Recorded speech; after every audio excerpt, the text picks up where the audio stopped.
nggak ada hisab, tetapi tentu saja keadilan harus tetap ditegakkan. Jadi urusannya bukan urusan kepada almarhum, ya. Insya Allah almarhum bahagia karena mati dalam keadaan double, masih murni dan syahid gitu ya, menjadi perisai. Dan ya, saya ingin mengucapkan selamat datang kepada Bung Tony Rosyid. Bung Tony Rosyid tumben-tumbennya datang, alhamdulillahirabbil alamin. Takbir. Dan juga kepada keluarga para syuhada yang pamitan, selamat jalan Pak ya. Terima kasih atas kehadirannya ya. Mudah-mudahan kita bisa ketemu lagi tapi di tempat yang lebih adil. Yuk. Silakan sekarang Menteri Luar Negeri Kabinet Anies Baswedan, Agus Yunanto.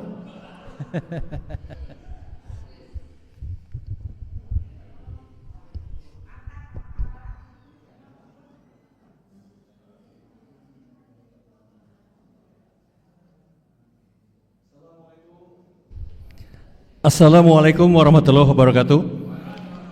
Bismillahirrahmanirrahim. Alhamdulillahirabbil alamin. Wassalatu wassalamu ala asrafil anbiya'i wal mursalin sayyidina wa maulana Muhammadin wa ala alihi washabihi ajmain. Amma ba'd. Bang Refli, terima kasih. Saya diundang juga tampil di sini dan diundang secara japri oleh beliau untuk hadir di sini. Yang kedua, kepada tuan rumah Saibul Bait Pak Maidi Juniarto dan Pak Barmansyah, tanpa beliau berdua kita tidak bisa menggunakan fasilitas ini. Saya Agus Yunanto, koordinator dari Sahabat Anies Luar Negeri SALN, ingin menyampaikan tidak banyak terkait dengan acara kita pada pagi tadi hingga sore hari ini. Pertama, terima kasih bahwa ada inisiatif untuk mengumpulkan para tokoh di forum ini. Mudah-mudahan acara seperti ini akan terus berlangsung, karena memang kita harus terus berisikin pemerintah. Bahasa saya begitu, terus berisikin pemerintah. Berisik-berisik ini terbukti berhasil ketika ada penistaan atau penghinaan. Kita udah dengar ya dari seorang memakai nama Gus, karena berisikan daripada netizen dan juga rakyat, anak abah dan sebagainya, akhirnya menghasilkan yang bersangkutan mengundurkan diri. Itu karena kita berisik, minimal kita berisik di grup WA saya maupun di grup lain, semuanya berisik. Nah, demikian pula dengan ini yang belum selesai setelah berapa tahun tertunda-tunda, terkatung-katung, tidak jelas di mana tujukannya, hasilnya seperti apa. Maka kita terus berisikin. Acara ini juga salah satu dari berisiknya kita. Insya Allah bisa ada hasilnya nanti, memang harus sabar. Berikutnya, berisik kita dan juga gerudukan kita terhadap kasus yang menimpa saudara kita Bapak Said Didu beberapa waktu lalu. Karena berisiknya kita, alhamdulillah kasusnya tidak dilanjutkan. Coba kalau kita diam saja, tidak berisik, kita tidak berbuat sesuatu yang bersifat action, tidak mungkin itu bisa terjadi. Begitupun dengan ini.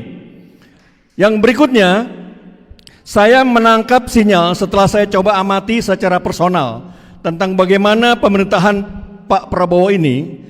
Walaupun bagaimanapun beliau adalah presiden yang sah, kita bisa berharap dan harus berharap dari beliau. Mudah-mudahan beliau berubah, tidak terus menjadi bonekanya Mulyono.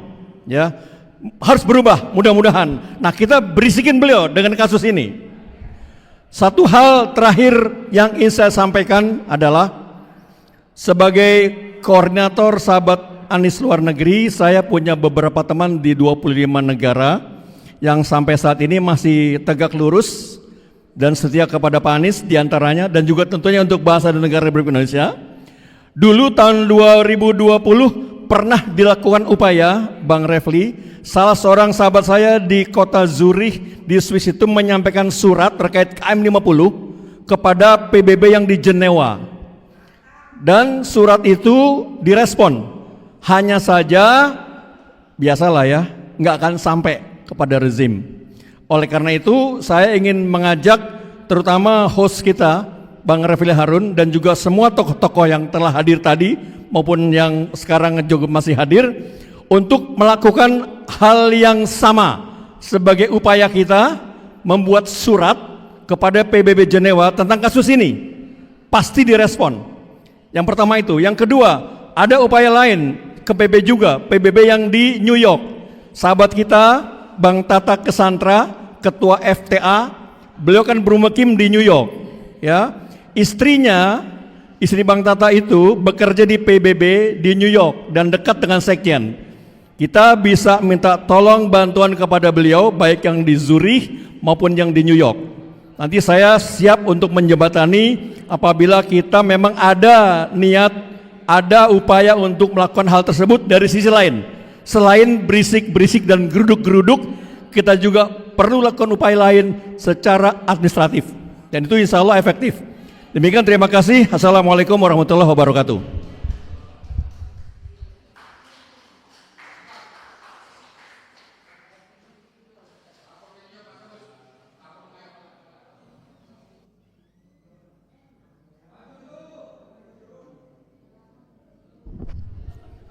Iya, kawan-kawan semua, ibu-ibu dan bapak sekalian, pokoknya siapapun bisa bicara. Wati juga kalau mau bicara boleh juga. Wati yang nunggu rumah ini ya. Sudah hadir di tengah kita tokoh yang sangat setia kepada Anies Baswedan, selalu meramalkan Anies menang dimanapun. Walaupun belum menang itu soal lain, itu namanya takdir. Namanya Tony Rosid. Hidup Tony Rosid. Silakan. Mana bro Tony Rosid? Tony Rosid. Ya, oke, hidup. Kita butuh tausiah kiai modernis ini.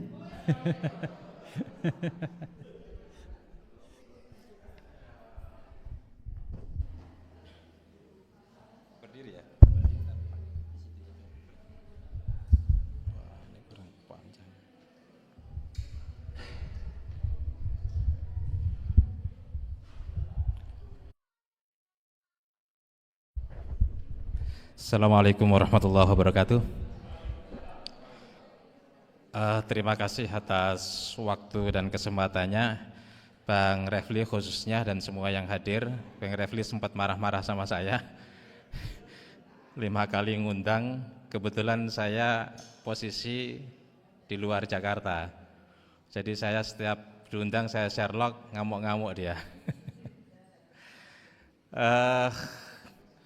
Abraham Samad sempat japri sama saya, dia bilang, bro sekarang sembunyi di mana katanya. Padahal ada terus, nggak pernah sembunyi.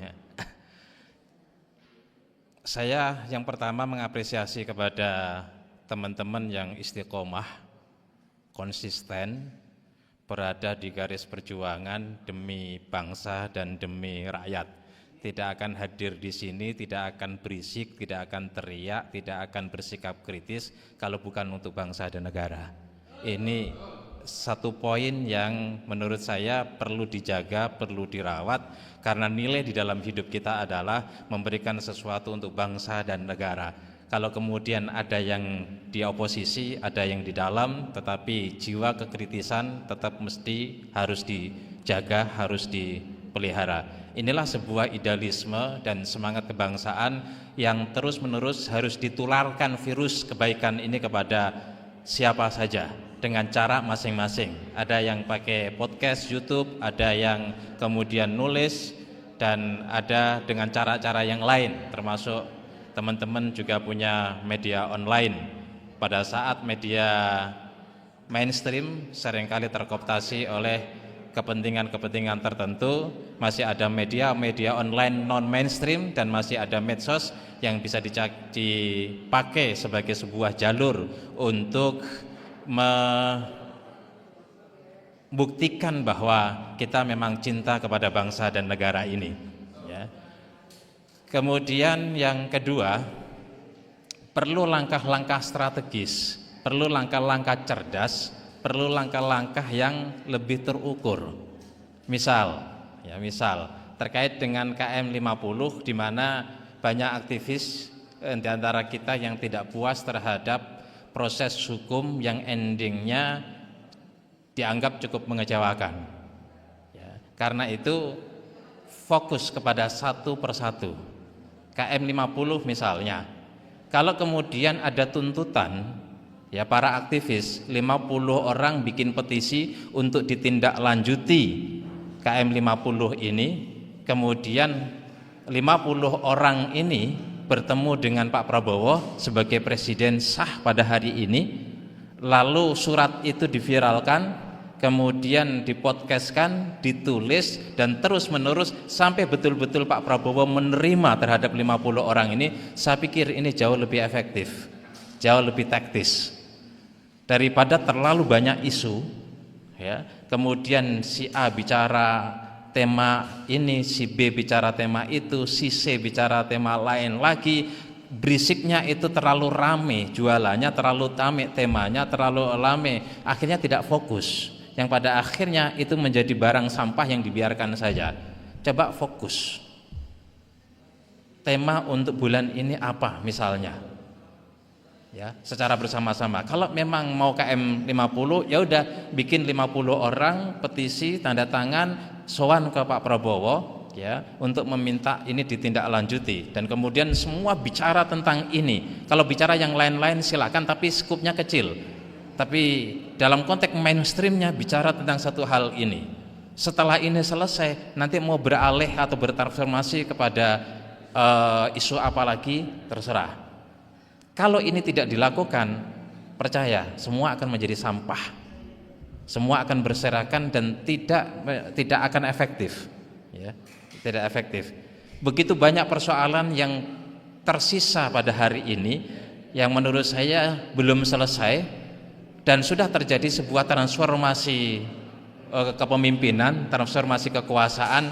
Menurut saya manfaatkan momentum ini untuk menggolkan satu persatu apa yang sudah menjadi sesuatu yang kita ekspektasikan, sesuatu yang kita inginkan. Yang ketiga, yang terakhir, saya pikir forum-forum seperti ini penting dan perlu untuk melakukan konsolidasi dan merawat sebuah idealisme kebangsaan kita. Saya salut kepada Bang Refli Harun.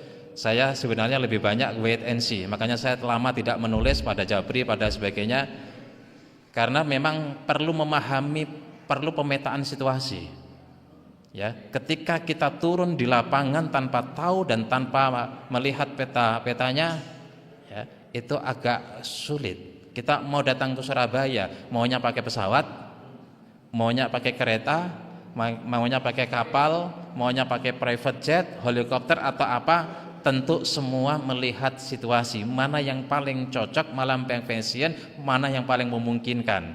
Menurut saya ini perlu menjadi bahan kita semua untuk direnungkan terkait dengan sebuah target tertentu. Jadi berisik penting, tapi berisik yang mengarah. Teriak penting, tapi teriak yang bertujuan. Ya, kritis penting, tapi kekritisan yang kemudian menghasilkan satu goal tertentu yang itu akan pada akhirnya menjadi sebuah kepentingan untuk bangsa dan rakyat. Terima kasih, itu yang bisa saya sampaikan. Perjuangan masih panjang, masih kita terus menerus. Assalamualaikum warahmatullahi wabarakatuh.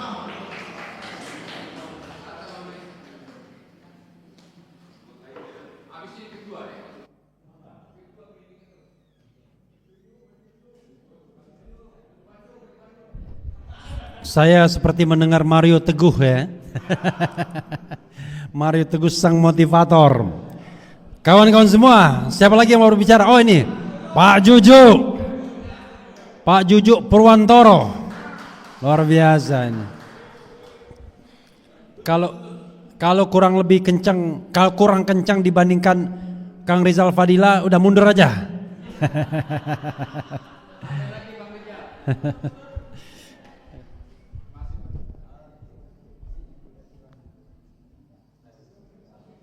Satu.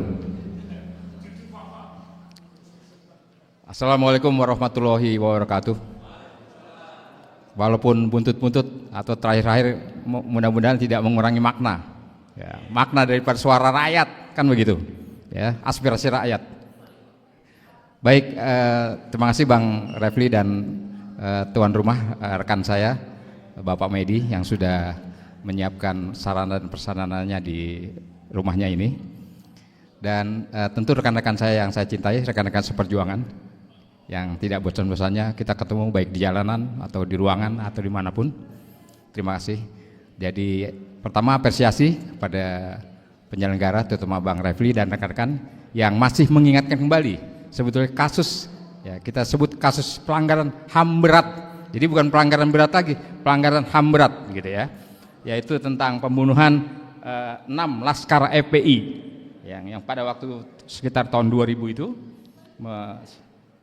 mengawal Bapak Habib Rizik dalam perjalanannya di sekitaran Megamendung, Puncak dan sekitarnya itu. Jadi kalau dalam peristiwa ini kita dalam teori hukum kita mengenal namanya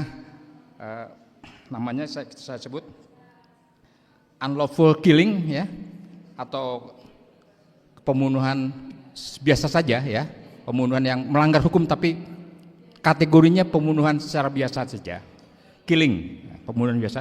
Tapi kita juga mengenal istilah extrajudicial killing. Jadi saya secara pribadi, saya tetap menganggap bahwa pembunuhan terhadap 6 laskar FPI ini yang dilakukan secara biadab, secara luar biasa, secara kejam, ya, secara melanggar hukum, itu adalah harus masuk ke dalam extrajudicial killing.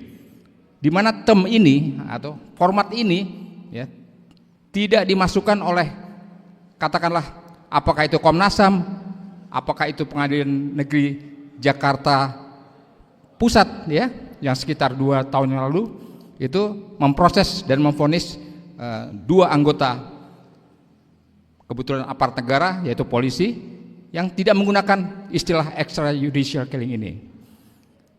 Jadi sampai saat ini setelah 4 tahun berlangsung ya, misteri tentang pembunuhan 6 laskar FPI itu masih menjadi misteri yang terselubung, masih menjadi misteri yang ditutup-tutupi, masih menjadi misteri gelap karena ada pihak-pihak yang berusaha untuk menggelapkan ini dan katakanlah bisa untuk menutupi kasus ini sehingga tidak terkuak di muka masyarakat. Jadi oleh sebab itu rekan-rekan kita menganggap bahwa terhadap kasus KM50 ini ya, berdasarkan Undang-Undang Nomor 26 Tahun 2000 tentang Pengadilan HAM, karena kasus ini adalah merupakan pelanggaran HAM berat. Jadi saya tetap menuntut ya, menganggap bahwa kasus pembunuhan 6 laskar FPI ini adalah merupakan pelanggaran HAM berat. Oleh karenanya sebetulnya ini harusnya diproses ya berdasarkan Undang-Undang 26 tahun 2000 tadi yang saya sebutkan, berdasarkan pelanggaran HAM berat. Dan tampaknya ya para pihak ya tidak berani untuk menghadapi ini.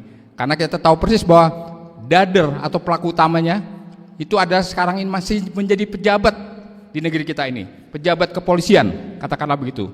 Dan pangkatnya malah naik terus. Ya, padahal jelas-jelas paling tidak secara secara langsung mereka terlibat di dalam pembunuhan ini. Kita bisa melihat ya dari dokumen-dokumen yang ada, dari video-video yang ada, dari foto-foto yang ada bahwa mereka itu terlibat terhadap kasus pembunuhan ini. Oleh sebab itu, oleh karenanya, jadi kalau kita teori hukum pidana pasal 55 ya, itu adalah ada seorang pelaku utamanya itu dader. Ya di samping tentu pelaku pembunuhnya atau pembantunya ya. Kita tahu bahwa proses pembunuhan 6 laskar FPI ini dari mulai diuntit ya, kemudian dikejar sampai dengan dibunuh, itu jelas ya, semua terpetakan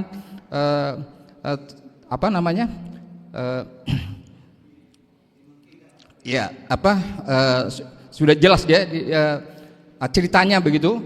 Itu jelas sekali, kita bisa saksikan di berbagai video ya, itu nyata bahwa pelaku pembunuhan itu dalam ilmu teori hukum pidana tidak mungkin satu orang, begitu. Karena apa? Karena ini bukan suatu rangkaian, ada perencanaan, ada pelaku pembunuhan, dan ada di sini pelaku perintahnya, komandannya, seperti itu. Dan itu tidak terungkap di pengadilan manapun, dan dicoba untuk ditutupi seperti tadi saya sebutkan, ya, ditutupi dan ini sudah 4 tahun. Oleh karenanya kita berharap kepada sekarang ini pimpinan utama di negara kita, yaitu Prabowo Subianto, untuk kembali mengungkap kasus ini, kembali mengungkap, ya. Artinya kejahatan ini tidak bisa ditutupi lagi, begitu, dan sedapat mungkin ini diproses para pelaku-pelakunya yang saat ini masih di depan mata kita, ya, berkeseliweran, ya, jelas-jelas di hadapan mata kita, dan mereka semua harus diungkap, begitu, dan diseret ke muka pengadilan, seperti itu. Itu demikian harapan-harapan dari kami yang jelas, ya. Kita berharap sekali lagi kepada rezim ini yang di bawah pimpinan Prabowo Subianto berani dan bisa mengungkap kasus KM50 ini. Demikian. Wassalamualaikum warahmatullahi wabarakatuh.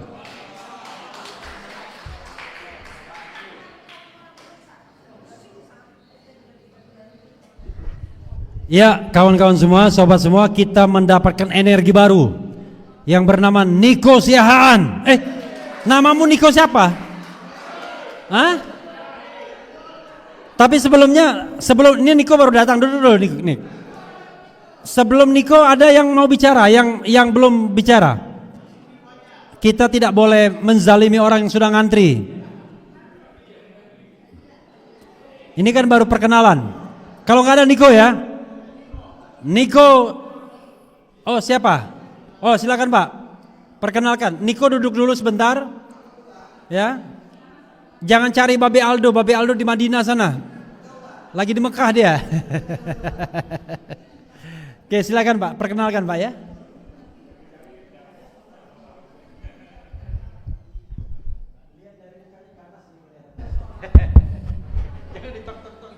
Bismillahirrahmanirrahim. Assalamualaikum warahmatullahi wabarakatuh. Saya Muhammad Shah, aktivis saya dari AFC, Anies Fans Club.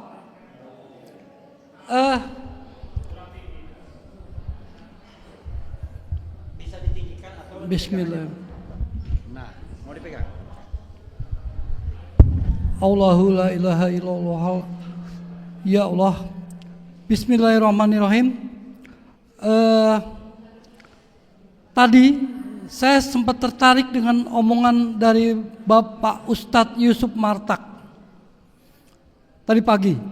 Yusuf Martak mengatakan bahwa tidak percaya dengan Prabowo sampai dengan Prabowo punya talak 6 dengan Jokowi. Saya coba bawakan satu buah ayat Quran. Wala tahinu wala tahjanu wa antum a'launa in kuntum mu'minun. Jangan kamu kecil hati, jangan kamu rendah diri, kamu paling beriman, kamu paling hebat jika kamu beriman. Ayat itu dilanjutkan, in yamsaskum korhun fakot masal koma korhum mislu. Masa-masa kejayaan itu dipergilirkan oleh Allah. Yaitu syaratnya adalah wayatahija minkum suhada, menggugurkan sebagian kalian sebagai suhada. Itu salah satu syarat daripada perubahan. Jadi kalau kemarin orasinya Anies Baswedan bilang bahwa kita adalah perubahan, bahwa perubahan itu salah satu syaratnya adalah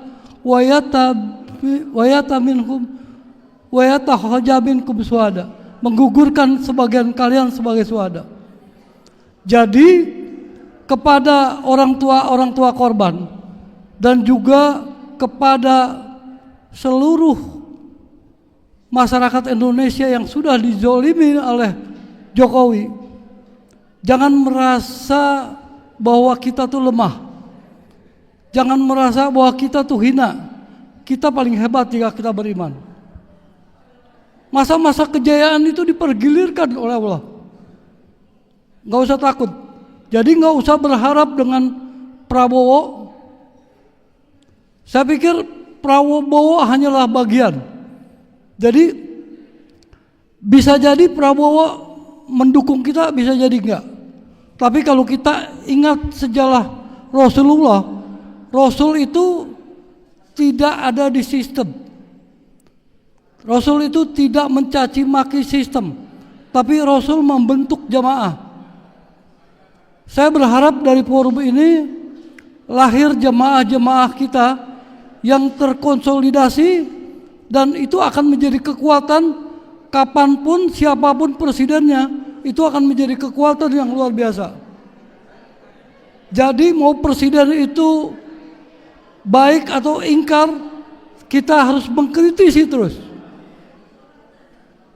Nggak usah takut dengan meninggalnya di antara kita, nggak usah takut. Itu adalah bonus. Itu adalah bonus. Jadi orang-orang tua yang anaknya meninggal, nggak usah takut dan nggak usah kecewa. Anak itu sudah jadi syuhada, dan itu adalah persyaratan untuk lahirnya sebuah perubahan. Jadi kalau ada kawan-kawan yang mau membina bagaimana kita membuat satu kekuatan melalui jaringan jamaah. Saya kebetulan ketua Front Revolusi. Saya pengen masalah negara ini hanya bisa diselesaikan dengan revolusi. Tapi kalau ada yang berisik-berisik seperti ini, silakan jalani saja. Tapi kita harus menjalin kekuatan. Kekuatan itu harus dipunyai oleh umat Islam. Lagi-lagi kepada para ustadz yang hadir di sini, jangan kita cuma teriak-teriak, tapi harus kita jalin kekuatan. Itu yang bakal menjadi harapan kita di masa yang akan datang. Itu yang akan menjadi narasi-narasi kita ketika kita melakukan suatu perubahan nantinya. Kita nggak hidup untuk hari ini saja, kita hidup untuk hari yang akan datang. Kita harus mewariskan anak cucu kita bahwa di Indonesia ini ada satu kekuatan, yaitu kekuatan umat Islam. Billahi fi sabilillah. Assalamualaikum warahmatullahi wabarakatuh.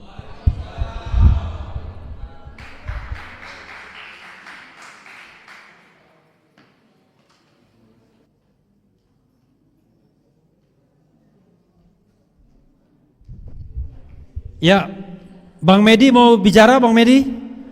Tuan rumah? Bang Medi? Oh, lagi makan. Karena itu kita ke negosiasi. Luar biasa.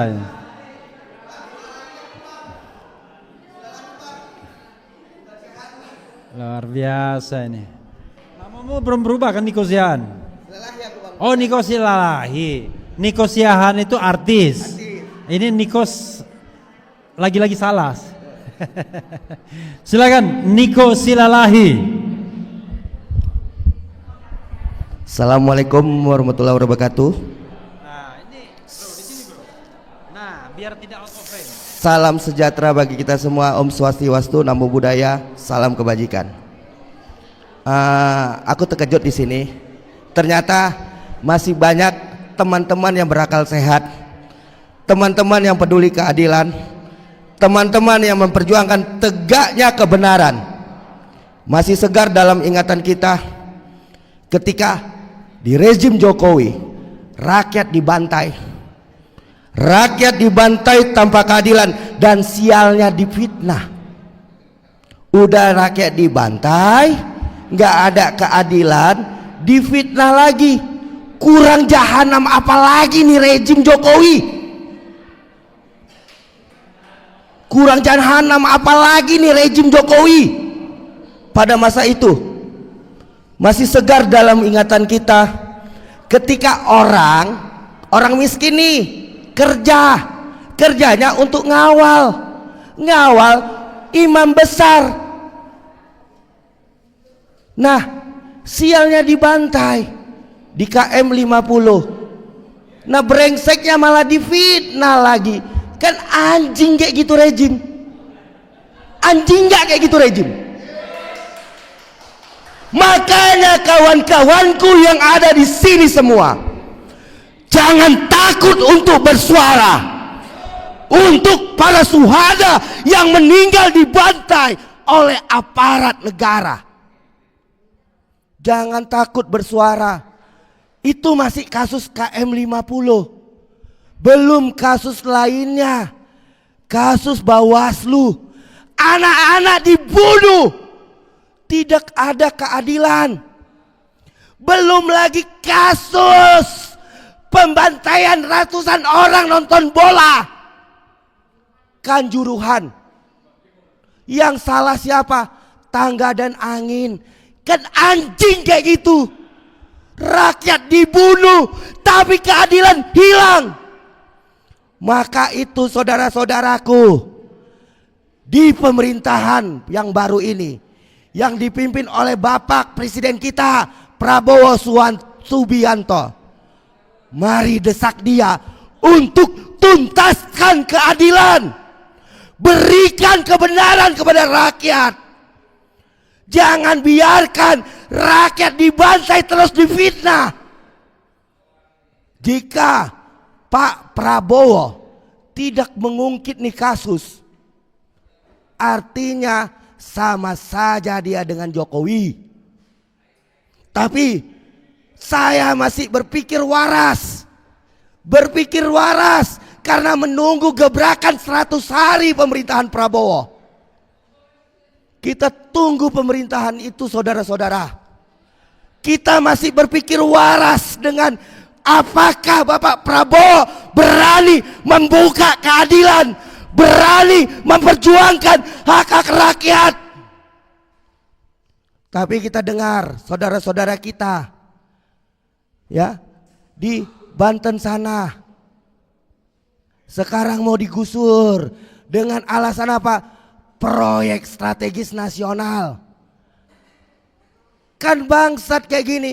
Kalau proyek strategis nasional yang kelola negara, bukan swasta. Artinya yang terjadi di Banten adalah proyek swasta nasional, bukan strategis. Karena apa? Dikelola oleh swasta. Ini yang terjadi, maka kita desak nih. Kita desak nih saudara-saudaraku, pemerintahan Pak Prabowo agar berikan rasa keadilan bagi rakyat. Kita minta dia agar memberikan keadilan bagi rakyat. Kita sudah letih di jalanan. Yang belum kita lakukan adalah ngangkat senjata. Cuman itu yang belum dilakukan rakyat hari ini. Kita udah orasi di sana sini. Instansi mana yang belum kita demo untuk menuntut keadilan di negara ini? Hampir seluruhnya sudah kita demo, saudara-saudaraku. Mau kemana kita ngadu untuk tegaknya keadilan? Apa perlu negara ini kita gugat ke Mahkamah Internasional kayak yang dilakukan oleh Israel? Ketika Israel digugat di Mahkamah Internasional, apa perlu pemerintahan kita gugat di Mahkamah Internasional karena melakukan pembantaian terhadap rakyat sendiri? Apa perlu itu kita lakukan? Tapi kita berharap besar, pemerintahan Prabowo jangan seperti pemerintahan Jokowi yang membantai rakyat tanpa keadilan, udah itu difitnah pula. Itulah anjingnya pemerintahan Jokowi. Pemerintahan yang hanya mampu menciptakan utang negara. Keberhasilan rejim Jokowi hanyalah keberhasilan menciptakan utang negara secara ugal-ugalan. Itu belum lagi perampokan-perampokan di rejim Jokowi dengan plan demi akal-akalan, demi bisnis kartel farmasi. Gila saja kan, muncul undang-undang di pemerintahan Jokowi yang tidak bisa diaudit. Undang-undang apa yang tidak bisa diaudit? Pemakaian uang negara, artinya perampokan rakyat, sudah disiapkan secara legal. itu di pemerintahan Jokowi. Maka kita minta kepada Bapak Prabowo untuk segera mengaudit seluruh utang negara yang dipakai Jokowi. Kita minta juga kepada Bapak Prabowo agar segera memberikan kepastian dan keadilan bagi korban-korban yang dibantai oleh aparatus negara. Jangan lagi rakyat dibiarkan dibantai. Jangan lagi aparatus negaranya bebas nembaki rakyat. Masih segar dalam ingatan dan masih hangat nih beritanya. Pelajar mati ditembak oleh aparatus negara. Ini kan udah gawat. Karena apa? Aparatus kita bisa sewenang-wenang karena pemerintahan Jokowi membiarkan itu terjadi, kawan-kawan.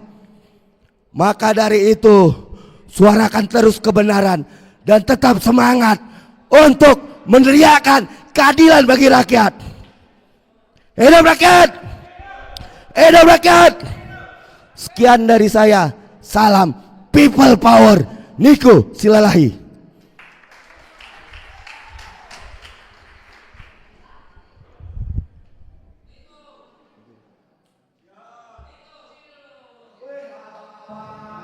Ini kelihatan silalahinya. Tadi masih siahaan. Luar biasa ya.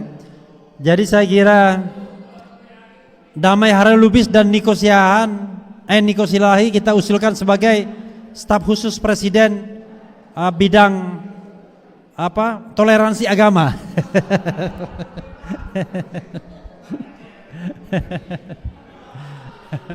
Jauh bisa lebih diterima ya. Kawan-kawan semua, siapa lagi yang mau bicara? Ada kawan kita dari Palembang, katanya orang PDIP. Tapi kalau ngomongnya jelek awas ya. Pertama, malu-memalukan Palembang. Yang kedua, kita memberikan kesempatan kepada orang partai politik soalnya. Ya, benar dari Palembang, benar dari PDIP. Ya udah ngomong aja kamu. Oh bukan PDIP. Oke, aktivis juga. Ya, udah kita tes saja. Ya, ayo sini. Ya. Jangan jual pempek ya. Silakan. Duduk.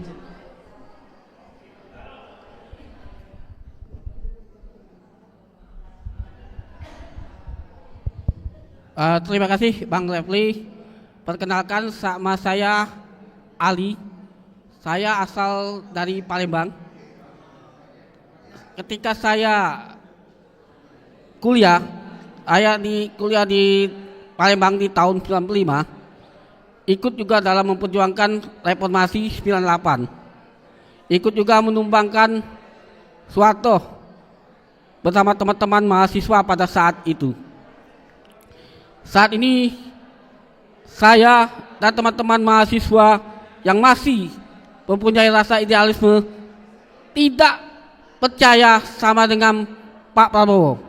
Kenapa? Saya yakin Pak Prabowo tidak akan bisa menuntaskan kasus HAM. Saya yakin Pak Prabowo tidak akan bisa menuntaskan kasus-kasus HAM, pembunuhan, penculikan, bahkan kasus kilometer 50. Karena dia sendiri pada tahun 98 adalah pembunuh dan penculik dan pelanggar kasus HAM. Saya yakin sampai hari ini Pak Prabowo hanya omong-omong doang. Apakah kalian yakin? Apakah kalian yakin, saudara-saudaraku, bahwa Pak Prabowo bisa menuntaskan kasus HAM? Saya tidak yakin. Karena dia sendiri adalah pelanggar HAM pada tahun 98. Saya juga teman-teman mengecewa sama Profesor Yusril bahwa pelanggaran HAM di tahun 98 adalah pelanggaran HAM yang tidak berat. Ini sungguh sangat menyakitkan, di mana para korban 7 mahasiswa reformasi pada saat itu juga ingin menuntut keadilan. Dan sampai hari ini ada yang tidak kembali, seperti Dedi Handum dan kawan-kawan yang diculik sampai hari ini juga tidak terlihat. Apalagi mau menuntaskan kasus KM 50. Saya yakin tidak. Sama yakin tidak. Kenapa ini terjadi? Karena presidennya sendiri adalah pelanggar HAM. Itu. Saudara-saudaraku, kasus KM 50 ini tidak lebih dari kasusnya wewenangnya besarnya Patcok atau Partai Coklat. Kapolri atau polisian pada tahun 2002 itu di bawah naungan presiden, tidak lagi dan lepas daripada fungsi ABRI-nya di bawah presiden. Pada zaman Jokowi presiden, Patcok ini diberi anak emas, diberi kewenangan besar, diberi keluasan sehingga dia merajalela di mana-mana demi dalih keamanan, demi loyalis presiden, ia ikut dalam bagian untuk menjadi tim ses atau salah satu paslon presiden. Itu yang dilakukan, sehingga kita meminta ke depan bahwa kepolisian Republik Indonesia harus di bawah Mendagri. Itu yang saya harapkan. Termasuk kasus KM 50, tidak lebih dari karena kekuasaan kepolisian yang begitu tinggi, yang begitu luas, sehingga terjadinya kasus KM 50. Mereka sangat berwenang, bahkan kurang ajar, membunuh daripada para mujahid-mujahid FPI saat itu. Itu yang kita harapkan, dan kita meminta kepada dunia internasional atau apapun bentuknya agar kasus-kasus pelanggaran HAM ini dibawa ke internasional. Saya yakin dengan desakan-desakan masyarakat, saya yakin kita ingin suatu keadilan, kita ingin suatu perubahan, maka saya berharap nantinya kita bersama-sama mendesak dunia internasional untuk mengadili daripada Jokowi dan Prabowo terhadap pelanggaran-pelanggaran hak asasi manusia saat ini. Saya yakin, Pak, kalau masih kita berharap Prabowo, sudahlah, tidak akan pernah sampai akhir dia habis masa jabatan, tidak akan pernah selesai kasus pelanggaran HAM. Saya yakin, Pak, tidak akan mungkin kasus KM 50 diselesaikan oleh Prabowo. Saya yakin, maka kita sendiri yang bergerak, kita sendiri mendesak dunia internasional agar kasus pelanggaran HAM untuk segera diadili. Itu saja, Pak. Terima kasih. Wassalamualaikum warahmatullahi wabarakatuh.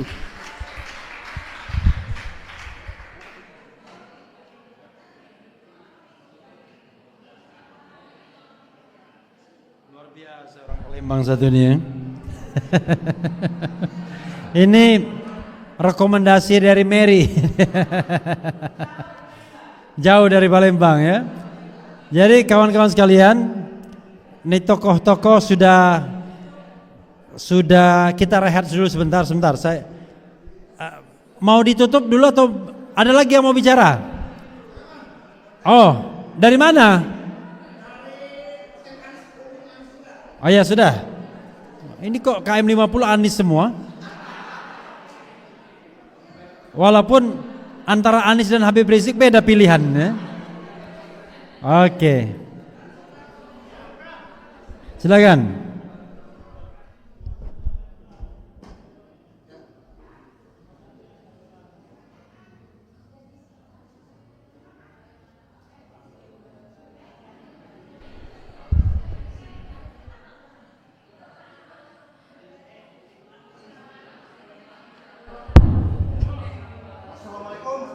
Warahmatullahi wabarakatuh.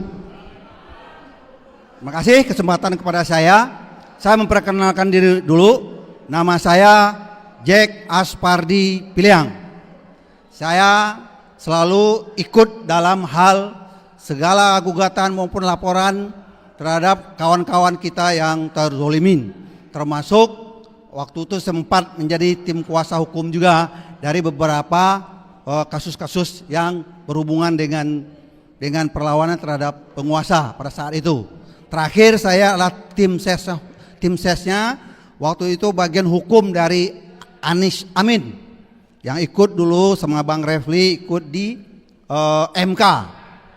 Ya, saya cuma sedikit menyampaikan sedikit pengamatan saya tentang kasus KM 50 ini. Ini memang sudah terjadi beberapa tahun yang lalu. Ini menurut pengamatan saya mungkin bermula dari pernyataan atau adanya perseteruan antara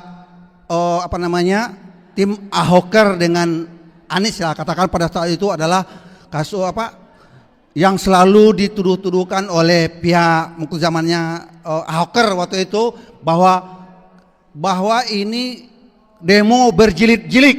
Nah itu dengan demo berjilid-jilid dengan terplesetnya omongan Ahok pada saat itu, sehingga adalah yang namanya demo untuk bisa mengadilin Ahok pada saat itu.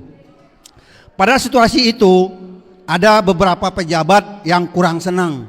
Kalau saya melihat pada pengamatan saya, khususnya adalah pada itu ada Bapak Luhut Binsar Panjaitan.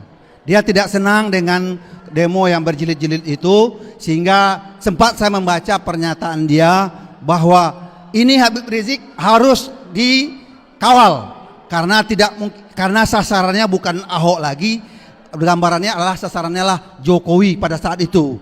Jadi sehingga dia menyatakan harus membuat satgas, yang namanya satgas ya, apa yang dibentuk oleh katakanlah Luhut dengan melibatkan aparat kepolisian. Saya nggak tahu, akhirnya pelan-pelan satgas itu berujung kepada adanya tragedi pembunuhan oleh pimpinan yaitu Bapak Sambo terhadap anak buahnya. Mulailah kelihatan seperti itu.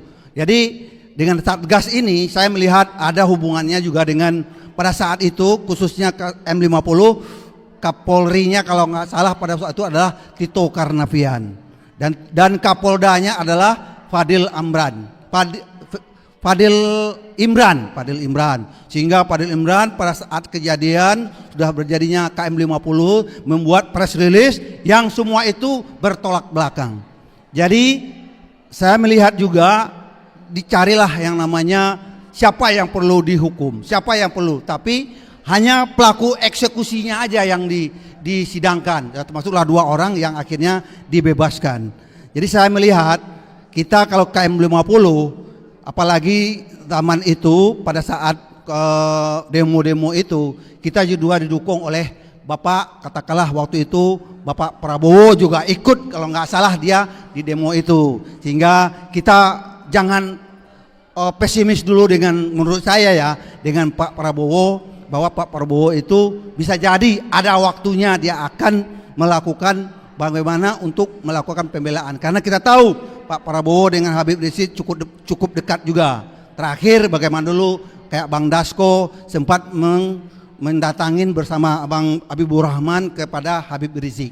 Itu mudah-mudahan menurut saya proses hukum terhadap kasus 50 ini mudah-mudahan pelaku utamanya, pelaku yang menyuruhnya bisa dituntut. Ya mudah-mudahan menurut saya Pak Prabowo tidak akan lupa dengan kasus kemarin itu, karena saya jujur pada saat 2014 sama 2019 saya adalah pendukung setia dari Pak Prabowo, karena juga dulu saya sebagai tim hukumnya waktu itu terhadap kasus 21-22 Mei. Saya adalah tim hukum bagian pidananya. Jadi kawan-kawan yang dulu ditangkap oleh kawan-kawan yang di aparat itu saya yang mendampingi. Termasuk pada saat itu ketika Bang Egi, Bang almarhum Bang Lius Sungkrasa, saya yang ikut mendampinginya. Termasuk juga yang saya langsung turun pada saat mendampingin Ustadz Sambo untuk dilakukan pemeriksaan oleh aparat kepolisian. Saya bersama kalau nggak salah dulu rekan saya Bang Endar Sam sebagai ketua tim pidananya, Endar Sam Merantoko kalau nggak salah ya.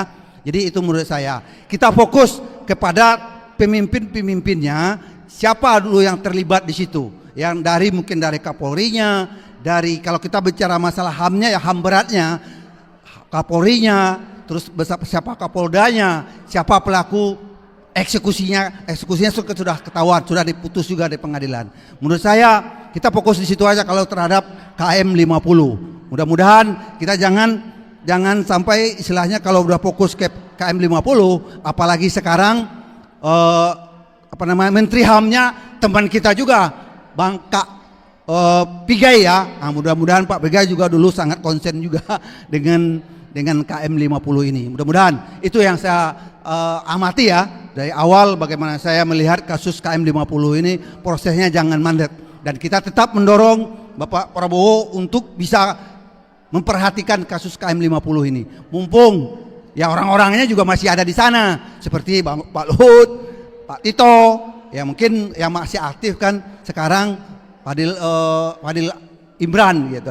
Itu yang perlu ini. Begitu juga dengan Hawker, dulu kan sangat concern banget menyerang biasanya kalau terhadap KM 50 ini. Sekarang kita udah bergabung nih. Anak Abah katanya sama Ahok itu udah menyatu. Bisa kita dapat, mungkin kita diskusi kepada Hawker ini, mungkin kita dapat informasi dari situ. Ya, itu yang saya sampaikan. Jadi kita sudah bergabung dengan katakanlah di pilkada kemarin Hawker dengan anak Abah, udah mungkin kita bisa mulai dari situ juga. Mungkin mereka mendapat informasi dari situ. Ya, hanya itu yang saya sampaikan. Wabillahi taufiq wal hidayah. Assalamualaikum warahmatullahi wabarakatuh.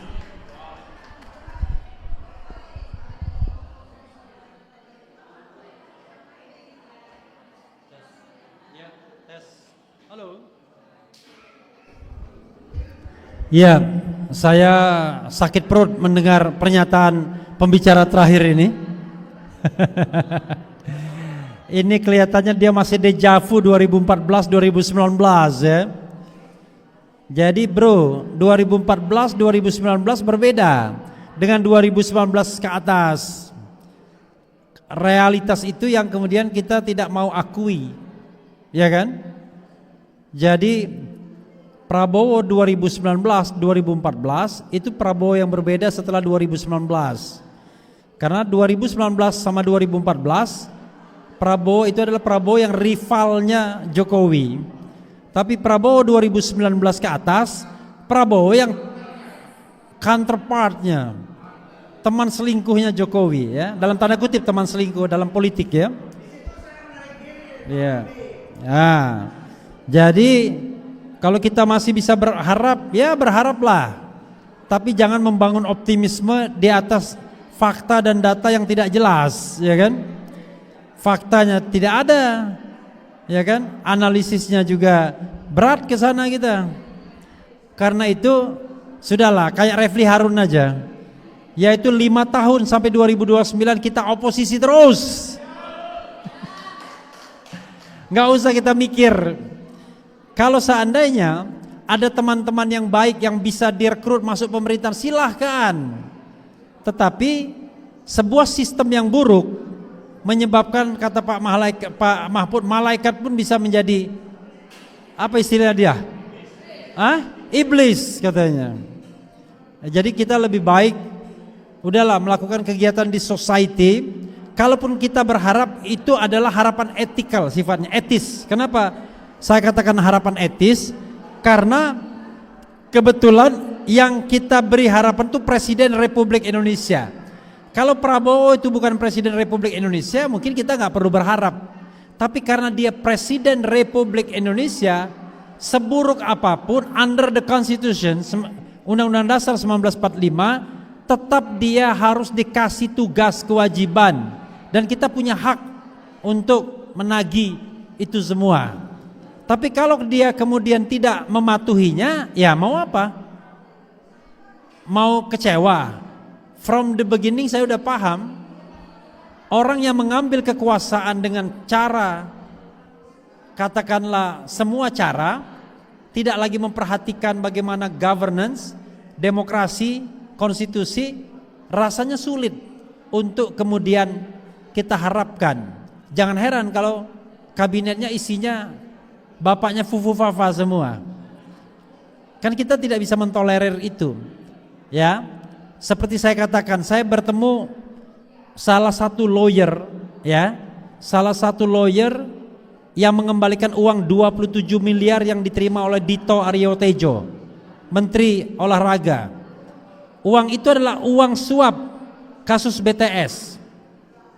Ditonya sendiri masih diangkat sebagai Menteri Olahraga padahal udah jelas. Ingat, pengembalian uang itu tidak menghilangkan kasusnya. Satu. Saya dengar dari lawyer ini juga, pengacara ini juga senior, ada 3 menteri yang direkrut yang juga terima duit. Bayangkan. Dan menterinya itu menteri yang kita tidak kira.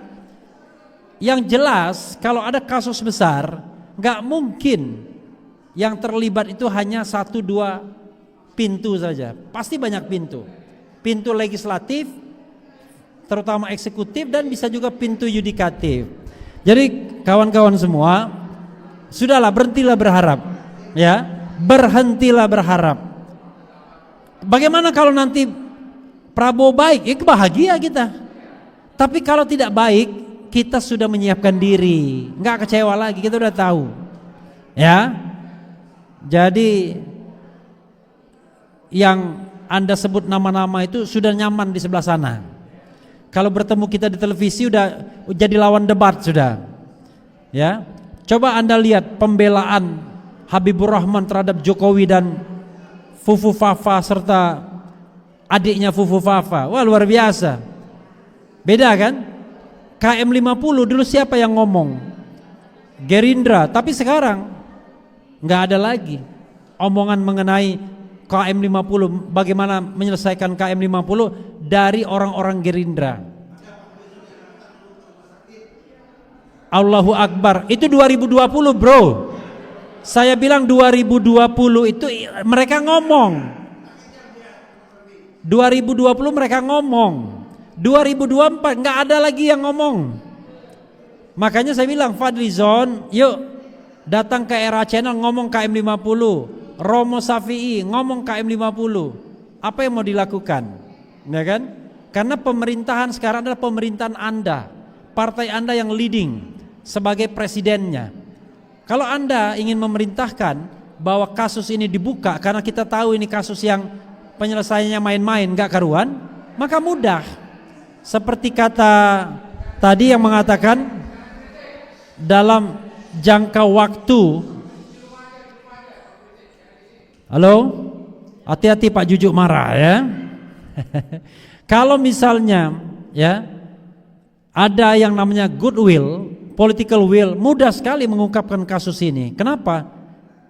Jelas aktor-aktor yang terlibatnya itu bisa diidentifikasi dengan mudah. Tetapi kalau tidak ada political will, hal yang kecil pun susah. Ya kan? Anda kalau tidak punya keinginan duduk di sana, nggak mau duduk juga karena keinginan willnya nggak ada, ya begitu. Jadi berhentilah berharap, ya. Tapi kalau Prabowo bagus, alhamdulillah. Kalau jelek, kita sudah tidak punya harapan lagi. Memang udah selesai, ya. Jadi kita membangun kekuatan civil society aja. Barangkali kita akan omon-omon terus selama 5 tahun begini, nggak apa-apa. Jalan turun ke jalan dan lain sebagainya dan lain sebagainya. Kata Niko Silalahi tadi, masih banyak orang yang mau berakal sehat, ya kan? Coba bayangkan, nggak lucu kan kalau Rocky Gerung tiba-tiba memuji Prabowo sama memuji Jokowi, kan? Dia harus memuji orang yang tidak lagi tidak berkuasa. Tapi kalau dia memuji orang yang berkuasa, nggak menarik rasanya, ya. Jadi the way, ya, the nature of intellectual itu adalah dia menjaga jarak dengan kekuasaan dan dia bersikap kritis terhadap kekuasaan. Jadi kalau Anda tidak mau bersikap kritis pada kekuasaan, maka berarti Anda ingin seperti Babe Haikal. Ya kan? Jangan-jangan di antara ini masih berharap-harap juga di telepon, siapa tahu ada gelombang telepon berikutnya, ya kan? Ya kan? Saya melihat Tina Talisa sebagai staf khusus Fufu Fafa. Ya sudahlah, ya kan? Kan tidak pernah terbukti juga kalau dia pernah turun ke jalan, kan? Yang ada adalah dia memang presenter televisi, biasa hidup sehat, biasa hidup di AC, ya kan? Cocoklah dia. Kalau kita kan kutu kuprat kayak begini biasa di jalan, kadang-kadang bau-bau sedikit. Udahlah, terimalah takdirnya, bro. Terimalah takdirnya, ya. Bayangkan Dokter Julia saja yang dokter mau dia turun ke jalan. Halo kawan-kawan semua, siapa lagi yang mau bicara? Hah? Siapa lagi yang mau bicara? Bunda Mary? Mana Bunda Mary? Masih mau ngomong lagi nggak? Tadi sudah mau ngomong lagi boleh. Anda kan jauh. Oke, Mai, ngomong lagi. Nggak apa-apa buat kenang-kenangan. Tadi ngomong tentang KM 50. Ini ngomong tentang sikap seorang aktivis. Kenapa Anda misalnya capek-capek setiap saat, ini kita tanya aja ya kepada Bunda Mary, kenapa Anda, apa yang melatar belakangi Anda datang kegiatan ini yang dapat duit aja enggak? Harus dari Bakahuni, dari Lampung itu metro lagi ya? Metro dan lain sebagainya. Jadi kita dengar, kenapa Lampung Utara, Lamput ya. Kenapa seorang Bunda Mary sampai di penjara tapi tetap ingin menekuni jalan ini? Sampai kadang-kadang jualan esnya pun ditinggalkan sama dia. Yang penting lancar tapi. Silakan Bunda Mary. Ya.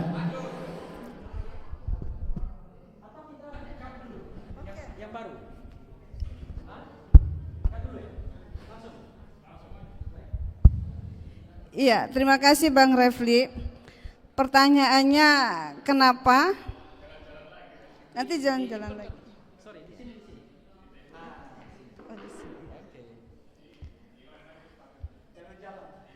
Iya, pertanyaannya kenapa Bunda Mary kok sampai hari ini masih mau bergerak gitu? Apa yang didapat? Terus terang aja, saya hari ini sampai di lokasi ini sebenarnya tuntutan hati nurani. Tuntutan hati nurani, apalagi ini masalah kemanusiaan. Kok mau? Iya, karena rasa ini kan yang menumbuhkan Allah. Ini kan rasa peduli, rasa empati. Satu, sebagai sesama manusia. Yang kedua, sebagai seorang perempuan yang membayangkan jika peristiwa itu terjadi kepada anak kita atau keluarga kita. Jadi kalau sudah tuntutan hati nurani ini nggak bisa dibeli, nggak bisa dibayar oleh siapapun dan tidak bisa dibayar oleh apapun. Kalau sudah tuntutan hati nurani ini, kita rela berkorban dengan waktu, dengan tenaga, bahkan dengan harta kalau ada, bahkan dengan penjara sekalipun. Ketika kita yakin berada di garis kebenaran, maka tidak ada yang perlu kita takuti. Penjara itu hal yang kecil.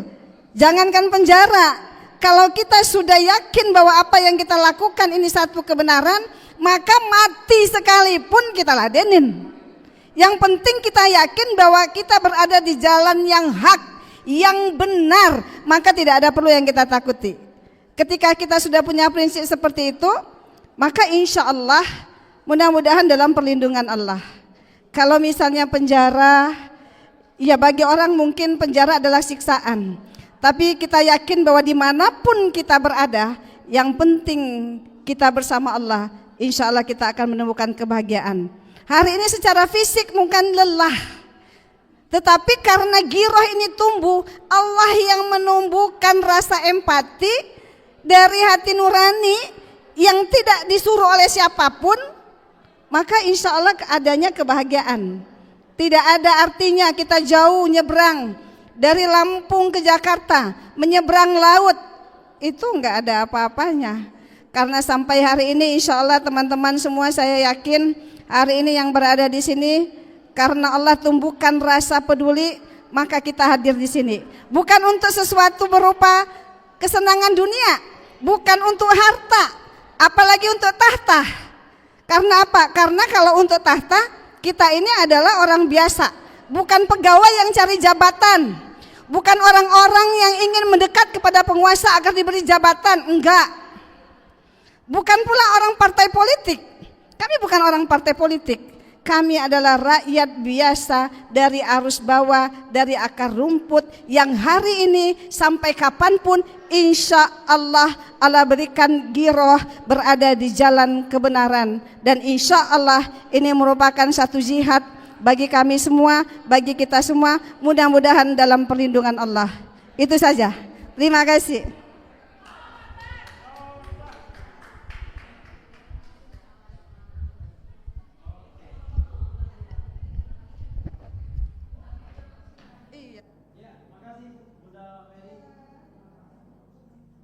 Ya, begitu ya. Kadang-kadang begini, kawan-kawan semua, memang ada banyak alasan kenapa kita melakukan sesuatu yang sebenarnya dari sisi ekonomi biasa-biasa aja. Dari sisi karir nggak ada karirnya. Saya menganggap kalau saya mau bergabung dengan pemerintahan, rasanya nggak jelek-jelek amat lah saya kan. Tetapi pilihannya adalah pilihan yang saya sudah nyatakan secara sadar. Saya tidak mungkin bergabung dengan orang yang mendapatkan kekuasaan dengan cara curang. Takbir. Jadi itu pilihan yang rasional. Kalau seandainya kekuasaan itu diambil, digunakan dengan cara yang baik, maka kita legowo. Tetapi kalau mengambilnya dengan cara curang, kan kita sudah paham kan 2024 itu bagaimana Mulyono kemudian melakukan banyak hal yang curang dan memenangkan Prabowo misalnya. Karena itu pilihan rasional. Jadi mohon maaf Pak Prabowo, kita bukan tidak suka uang, tidak suka kekuasaan, tetapi ini adalah pilihan hati nurani. Ya, pilihan hati nurani sekali lagi. Oh, itu kan karena kamu nggak diajak. Siapa bilang? Ya kan? Nah, kawan-kawan semua, karena kadang-kadang kita diolok-olok di media sosial. Wah, ini nggak ada kerjaan gitu. Banyak kerjaan, ya kan? Cuma yang kasih uang sedikit. Kerjaannya banyak ya. Kita bisa creating job, ya. Kita ini kan orang kreatif sesungguhnya ya. Jadi makasih Bunda Mary yang sudah menginspirasi ya. Karena coba bayangkan, ada orang yang diundang, rumahnya dekat dari sini nggak mau datang, karena tidak digerakkan oleh Allah Subhanahu Wa Taala untuk datang. Tapi sebaliknya, ada orang yang jauh-jauh dari Lampung Utara tersebut datang dia. Padahal nanti balik lagi dia, ya kan? Capek dia. Padahal baru datang kemarin 212 datang juga. Luar biasa. Saya aja kalau ke Lampung Utara ogah saya. Tapi pernah sekali ke tempat beliau, ya. Oh ya, jadi ahli saya di sana ya, jadi ahli sidang beliau. Gitu. Oke. Siapa lagi? Saidah mau ngomong? Enggak. Budio mau ngomong? Budio? Oke, Budio. Budio.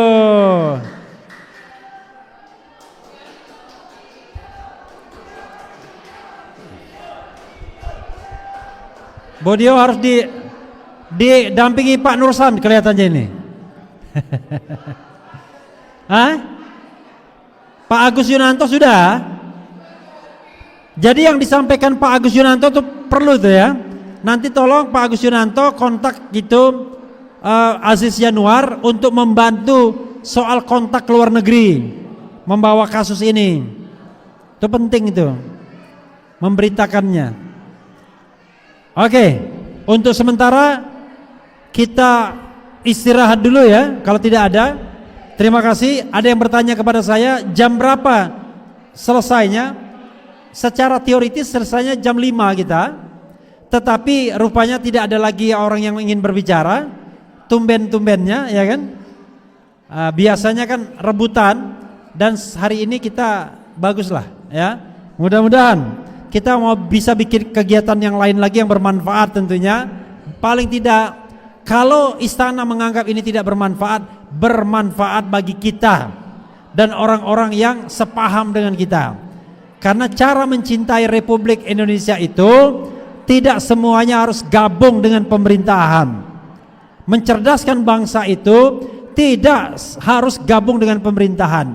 Bisa melalui kegiatan-kegiatan di luar jalur pemerintahan, termasuk kegiatan mimbar bebas, diskusi yang kita lakukan hari ini. Itu saja ya. Mudah-mudahan sekali lagi ini bermanfaat bagi kita semua. Dan kita tutup acara kita.